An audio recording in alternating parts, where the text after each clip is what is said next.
What is up, everybody, and welcome back to Off the Bounce episode 6. We're here Monday through Friday, 4:30 to 5 p.m. Eastern Standard Time. Thank you so much for tuning in, guys. I'm your host, Slam the Bookie, and these are my co-hosts, Alpha Dog Bets and Hefe Picks. How we doing today, boys? Another day. Would have been better if the Pacers would have covered, but went 3-1 last night, so not in a terrible mood, but could have been a big day. Hefe, how are you today? Start off right there, man. Let's just get the ball rolling right now. I hate the Pacers. Let's just start with I hate the Pacers today. There we go. What a terrible performance. What an absolutely garbage performance. It was just so frustrating. Michael Porter ended up not going. Bol ended up not going. Nobody was playing last night, and they just couldn't hit a shot. They couldn't play defense, and they committed stupid fouls all game. The refs seemed a little one-sided, but you can't even blame it on that for how poor they played. I am off the Pacers for the foreseeable future. But how are you guys today? So you're saying you're not taking them tonight plus 10.5? I'm not. No, I'm never taking them again. I'm never going to the state of Indiana. I hate the state of Indiana. I'm just kidding, guys. Just your Pacers. That's funny stuff. All right, guys. Real quick, though, thank you to Pure Wedge for sponsoring the show once again, guys. If you haven't, give him a follow. The best in the business, guys. Let's jump right into a quick recap, guys. It's going to be nice and quick. We got a short slate today. So let's jump right into the Wizards at the Cavs yesterday. Score 97-94. What a push for Alpha and I. We had Wizards. Hefe. It's me. Hefe. Me and you. Hefe, sorry. Yeah, what a push, man. The Cavs. Thank you, Kyle Kuzma. Yeah, the Cavs controlled most of the game, but the Wizards came through last minute and covered for, well, not covered, but lost. Hefe, how did you feel? Hey man, I felt like trash that entire game. Honestly, I thought it was the Cavaliers game. Evan Mobley is continuously every night coming out there, and every night he's showing you that he's the rookie of the year. He's playing amazing, and he played another amazing game last night. And I'll tell you this: thank you, Kyle Kuzma, for saving Wizards bettors' ass. He made not one but two insanely clutch threes, and a last-second Corey Kispert layup got us the push on a -3. If you bought that hook, congratulations. You got yourself a good BW. Cavs bettors, that's a bad beat, my friends. Alpha, I know you weren't on the game. Did you happen to see the Kuzma 3? I did see the Kuzma 3, and how about Montrezl Harrell yesterday? Really playing out, had a double-double, 24 and 11, and they outscored the Cavs 29-20 in the fourth. That was the difference of the game. You know, the Cavs were coming into the fourth with a 6-point lead. They couldn't hold on. It was a great performance by the Wizards. Nice win for that team. And they are at the top of the Eastern Conference right now. And I think that's something that none of us, nobody really saw coming. When you saw that trade in the offseason for Westbrook and them getting KCP, Montrezl Harrell, and Kyle Kuzma back, you automatically were trained mentally to say, oh, the Lakers won that trade. But now as we're about, 10, 11 games into the season right now, you have to say that this trade is at least even, if not favoring Washington. It's favoring Washington 100% in my opinion. I just think the way the Lakers have reconstructed their roster this year was not the right move. They made it so they had another superstar on the floor. So when LeBron takes games off and AD takes games off, they have that guy to go get them a win. But it's not conducive for the three of them playing on the court at the same time. We'll see more to come. They have to get in the playoffs. If they do, we'll finally see what this team would be made of, because I think for most of this regular season, as Hefe likes to say, they're not going to be giving us their all. They're just trying to get into the postseason. So we won't really see what this team is all about for much later in the season. Yes, sir. Yes, sir. All right. Let's jump right into the next recap, guys. Bucks at the Knicks, 112-100. I was on Bucks +4, leaned money line. Hefe, you said it yourself. It's Bucks, and it was Bucks. The Knicks looked like they were going to make it close in the second half. I was a little bit worried, but the Bucks came through in the last seconds. But yeah, man, what's y'all's take on this? I have to say this right now before we get into. First of all, you knew that the Knicks were going to lose last night, just 100%. Just because of the matchup. You knew there was no way they were going to show up twice against the Bucks in less than a week. You knew if you took the Knicks last night, you literally went against what me and Alpha said, and you ain't going to find bigger Knicks fans than us. Here's what upsets me. We sucked last night. You get the bench squad in the fourth quarter, and they go on an insane run. I think a 22-7 run. I think that game was tied at one point. And then we just fell apart. I felt like, Tibbs possibly should have then put the starters in at that point. He kept rocking with the bench players. I don't know. I loved it. I loved crazy about it. I know you loved it because you got to keep continuity. The squad. It was working. They were getting killed with the starters in the game. They were getting killed with the starters in the game. Let me get to my point. My point is the Knicks last year were the third best defensive team in the league. This year, we are now the fifth worst defensive team in the league. We have let 4 players have career high nights so far already this season. Jaylen Brown, OG Anunoby, Ricky Rubio, and last night, Patty Connaughton. What really frustrates me? What is going on? You know what really frustrates me? It's the same thing I say almost every single time we talk about the Knicks is they're not playing complete basketball games. They're playing 1 to 2 quarters a night and competing hard in those 1 to 2 quarters. Like last week when they came back against the Bucks at home, they came back in that game down double digits. They couldn't last night. They cannot do that every game. You need to play 4 quarters of basketball. And Tibbs is a great coach. We give him a lot of credit, but that's on you getting these guys playing complete games. I need Randall to have a complete game. I need Kemba Walker to have a complete game, and I got to see these Knicks play a little bit better. It's been a rough week for Knicks fans. Agreed. All right, boys, moving on. We're jumping right into the Pistons at the Rockets. I know Hefe was on the Rockets. Rookie showdown. Cade played pretty well. I mean, I don't want to see the word amazing out. But this is what I'll say about that game yesterday. It was all Rockets until Jeremy Grant just decided to drop 21 points in the third quarter for no reason. There was no reason to flex like that. The game was going fantastic. Okay, Jalen Green was dunking, Porter was dunking, everything was good. Cade was quiet, and Grant comes out here looking like Michael Jordan in the flu game and dropping buckets everywhere on the court in the third quarter. Dropped 21 points in the third quarter. I think he had 35 for the game. And yes, Cade had his first good game. What did he have? 20. I believe he had 20-something. It doesn't matter. That was a victory. That was Jeremy Grant's victory. Kudos to them. They were the better team on the court. And the Rockets, even though they made a push late in the fourth quarter, they couldn't get it done. Yep. Jeremy Grant, man, he's been a surprise to me. I mean, a few years ago, you remember him back with Philly. He could not score the ball. He was a defensive guy. He moved the ball around well. Then he went to Denver. He got his scoring a little bit better. And he's really taken off. He's a lot better player now, and he's a pretty solid player. Impressed with his game. Kudos to him. Me and Alpha, we've always played this game outside of the show. We go Jeremy Grant out of, and he is a Syracuse product, man. Good for him. Like you said, drafted by Philly, never was supposed to really be that guy, and he's that guy on this Detroit team. I give him a lot of credit for that. 100%. You think he's gonna get traded, or you think he'll stick with the Pistons? No. He's a guy you have there. The fans. He's a fan favorite. He's a grit grind guy. If you're a team like Detroit, you're a fan of Detroit. It's a gritty city. You freaking love that guy. He's not going to be leaving for a while. Exactly, and he's a good vet to have around these young guys. Cool, guys. Let's just jump right into the Kings at the Spurs. Hefe, you were on the Spurs, and you were really confident in Alpha. This is one of those games, guys. The Spurs came out hot, couldn't miss. Absolutely, this is one of those games, guys, where as a bettor, if you were Spurs backer, you just kick your feet up like this and watch that game. Because other than a few couple spurts where Kings made a 3 here and there, this was a double-digit lead for the Spurs the entire game.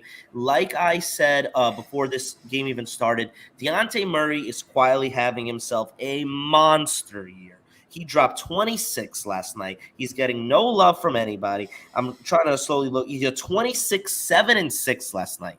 Typical great player that has progressed in the Popovich system. And he's going to be a cornerstone for this franchise if he stays there. This is a great two-way player. He plays fantastic defense. He's been on a defensive all-defensive team already twice in his young career, and now he's dropping buckets. I love this guy.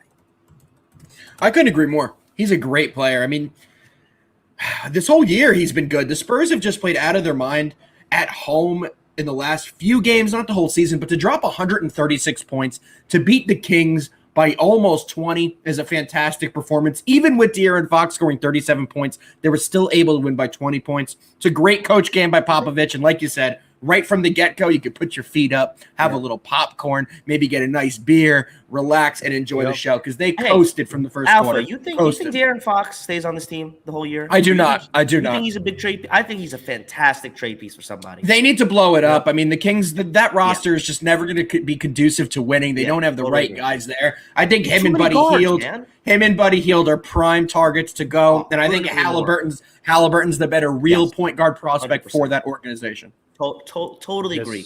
They drafted Halliburton for a reason. They drafted Davion Mitchell for a reason. You can't have 3 guards for one position. De'Aaron Fox's value is through the roof right now, and they would be dumb to not trade him. Just trade him to the Knicks. We'll give you Kemba Walker and someone else. We'll give a couple of big men. We'll be great with it. We will be great with it. Holy shit! I'd pass out. I think I would faint if that happened. Guys, it's never going to happen. But let us dream. All right, boys. Let's jump right into this game because I really want to talk about it. T-Wolves at the Warriors. I gave your boys. I gave out T-Wolves plus the 7.5. Man, that's it. I'm done. I'm done fading the Warriors. I'm done. That's it. It says something. They're the best team. Anthony Edwards played an amazing game. 48 burger. And they still didn't cover. The Warriors are just having fun, bro. You got Wiggins dunking over Wiggins yesterday. This is insane. 2 posters. Unbelievable. Dude, it's getting to the point now where I'm scared of what Golden State is going to be when they become healthy. When they get James Wiseman back. When they get Clay back, when Jonathan Kuminga starts being a vital part of their rotation, it's going to be really scary because they're deep, they're talented, but guys, they have the perfect mixture of young players and vets that have been there before and done that before. It's the perfect storm in terms of a lineup and players and character for a championship. And I agree. And I'll tell you this, and I know this doesn't have much to do with this. If Steph Curry can win a championship before KD, in that KD era and then that post-KD era, you're going to have to start talking about him as a top 10 player in the history. I already have him up there. I'm not saying that he definitely is top 10, but for me, he's fully in the conversation. I haven't sat down and made that. Gets this chip, doesn't need it. He doesn't need it. He changed the game. He completely changed the game. But right now, no chip. Let's say he doesn't win a chip this year. Are you saying Steph Curry is a top 10 player all time? How many titles has he won? 3. Yes. Hands down. All time. Hands down. I'm talking Bill Russell, Magic Johnson, Larry Bird, Abdul-Jabbar. His impact when he leaves the game, when he leaves the game will be greater than almost all those players that you listed. Nobody left the game like they came in like he did. Fine. I got one for you. Then we can move on after this. If he wins MVP this year, which he is the betting favorite right now, and they win the championship, is he top 5 all time? I'd have to sit down and really look at all the accolades. I can't make that. Yeah, that's tough. He's definitely on the fringe. He's definitely on the fringe, which to say that about a top 5, if he can get those done just by completing a couple accolades this year, he's had an outstanding career already. Just to be even able to talk about him like that, just outstanding. All right, boys. Let's jump into one more recap. Before we do that, man, let's shout out Pure Wage. There it is. Let's shout out Pure Wage. Thank you for this opportunity to be here every day. It's it's a hell of an opportunity every day, 4:30 to 5, Monday through Friday. We get to talk about basketball. So thanks to Pure Wage, man. I don't even know how to thank somebody as much as him, but go check him out. He's the best in the business for a reason, and if you check him out, you'll know why. Absolutely. Slammy, bring us into this last game. Which one we covering? Let's go over the Heat at the Lakers. Hefe, the Lakers yesterday. Man, what a game by Westbrook. Guys, he showed up at the end. Yep. It was the Russ Westbrook coming out LA game. Great little floating jumper there at the end. He needed that type of a performance. But even with that, it still came down to Tyler Hero missing back-to-back threes in overtime for the Lakers to get that victory. It was a great game. If you stayed up late, you got rewarded with a great basketball game. I honestly, I love the Lakers yesterday. I took them, and yes, you did. It was scary at some points, but I thought this would be the game that they would show up, because there's been a lot of talk about how Miami's looking like that team this year. And sometimes the ego of these players gets in the way. And you knew that Russell Westbrook and Ant Davis were coming up to that game. I give a lot of credit to the other guys on the Lakers last night. Absolutely. Avery Bradley had a great game. Wayne Ellington had a great game. They showed up, and they need more of that on an every night basis for them to be great. Absolutely. But that's asking a lot. Last night was a fantastic performance. Don't think we'll be seeing that as a norm from that team just quite yet. Just be aware, guys. The score was Malik Monk, 27 points. And you're not going to get that every night. Malik Monk is just not that kind of consistent player. He's an inconsistent scorer, a volume scorer. So he's going to have his games, but not someone you can rely on to do that even multiple times a week. That's a once-in-a-while performance. Slammy, what'd you think about the Lakers last night in the Lake Show? Man, I think in the fourth, Heat were up like 10 with like 4 minutes left. I think I texted one of y'all. I was like, "Oh my god, like the Lakers are." Yes, terrible. you did. Like, yes, you did. But then, boom! I just checked my phone in overtime, and they actually got it done. Very impressive. Definitely impressive. Game. That was stressful, man. Lakers scored 8 points. He scored 5 points. It was like brick. I was like, God damn, man! My heart was like racing out of my chest. All right, boys, let's jump right into today's breakdown. Let's do it. Big 3-game slate tonight, guys. Not a ton of action. A lot of the NFL's back tonight. We have a lot of college basketball and only a handful of NBA games. But let's go to the first one, guys. It's my favorite matchup of the night. We have the Toronto Raptors traveling to Philadelphia, who's Embiid-less for at least another week, as we know. It looks like we will not have Seth Curry tonight, but we do not know that definitively quite yet. And it's a 4-point line favoring the Philadelphia 76ers at home. I'm going to kick this one over to Slam to start us with. Slam, what do you see in this Philly game? Man, I like the Toronto to get it done here. Plus the 4. I know they're on a back-to-back, but this Phillies team is struggling without Embiid and without Curry today. I just don't think they will be able to keep up with this Toronto team. They would have to shoot the ball well, because Toronto is ranked 4th in the league in defensively in scoring.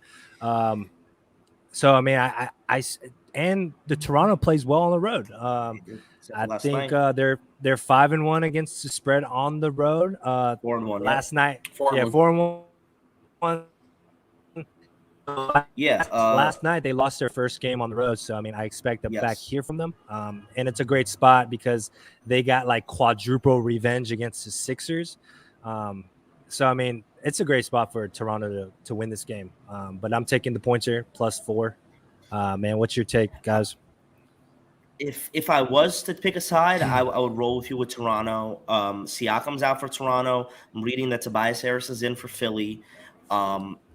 But I'm not rolling with that. I'm going to take the under here. I got 210.5. I've seen it as high as 211.5. Toronto ranks bottom half of the league in pace. I think Philly getting Tobias Harris back, they're going to have, he's been out with health and health protocols. It's going to take a little while for them to mesh back together. I see this as a low-scoring game. If I had to pick a side, I would go with the points in Toronto. Like Slam said, 4-1 against the spread on the road, one of the best road teams in the league. But I'm taking the under here. Like I said, Toronto, bottom half of the league in pace, and I'm just looking for Philly to kind of start gelling back together as a team with Tobias coming back and kind of being their lead guy tonight, right, Alpha? Yeah. So, guys, this is why you don't have a pre-show with these guys, because as I told them before the show, this was my play of the night. So Hefe just stole all my thunder here. But, no, I am with him 100% of the way on this one, guys. I love the under in this spot. As he said great before, the pace in this game is going to be very, very slow. Both defensive teams, and I think this is going to be a grinded-out game. I am with this 100% with you, Hefe. This is actually going to be my only official best bet of the night. So my only official best bet, guys, is going to be the under in this game, and I have it currently at 211. Nice. I actually do like the under as well, guys. Absolutely.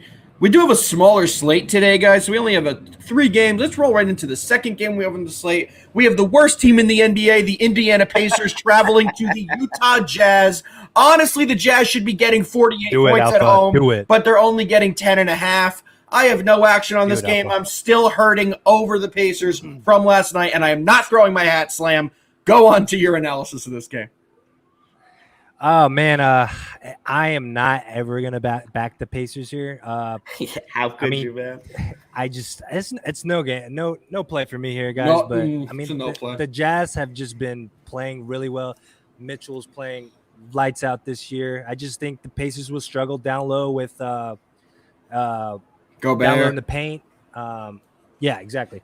So yeah, no play for me. But if I had to play, probably the Jazz. When I checked this line this morning, it was at 9.5, and I told myself, "Damn, I should lock this in right now."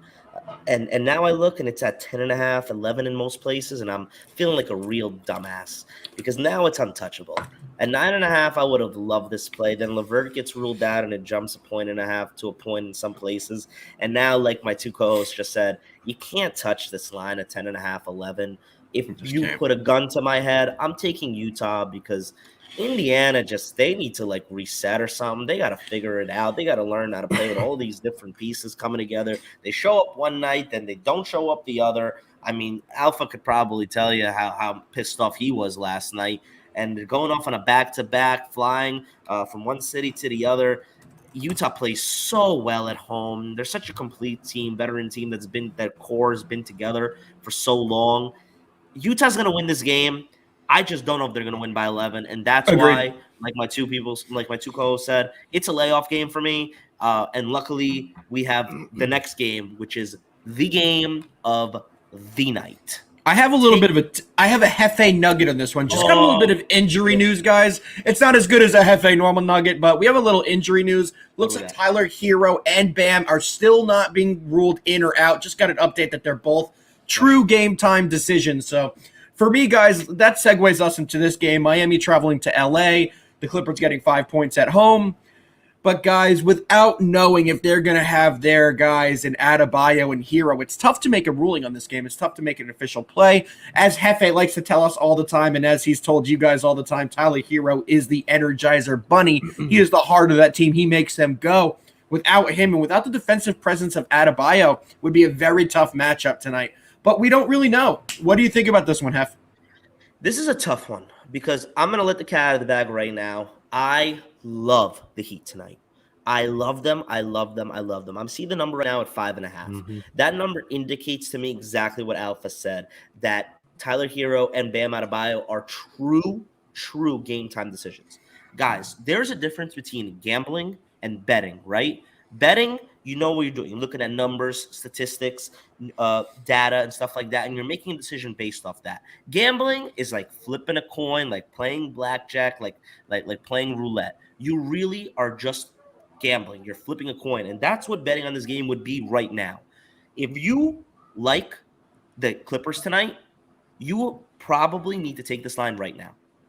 If you 100%. Like the Heat tonight, you need to wait. 100%. And that's the best advice I can give you. Me, as a person who loves the Heat tonight, I have to wait. Right now, it's at plus 5.5. When there was no questionable tag on Bam and Tyler, we were talking about a plus 5, maybe 4.5. I am willing to give up that point and a half to wait and see if the two players that I need to play tonight are playing. Obviously, we know Jimmy Butler is out, and I'm okay with that. I will absolutely still back the Heat, even with Jimmy Butler out. But I cannot do that if Tyler Hero and Bam are also out. The point is, the Clippers are home. The Clippers are hot. PG is in the top 5 of scoring.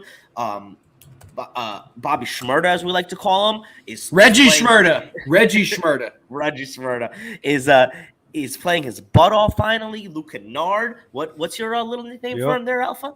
White chocolate.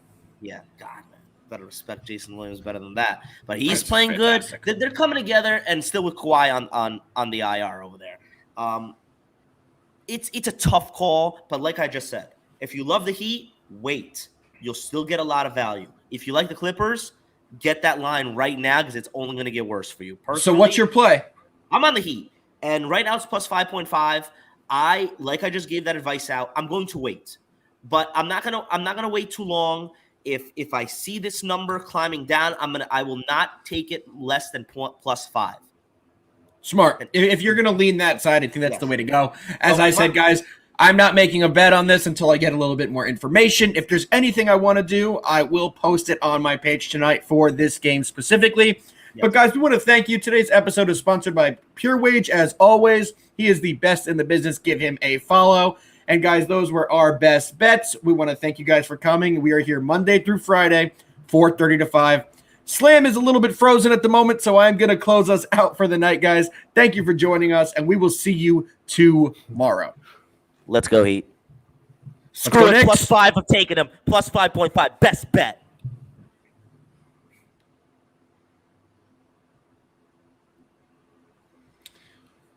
Hey, Slam, you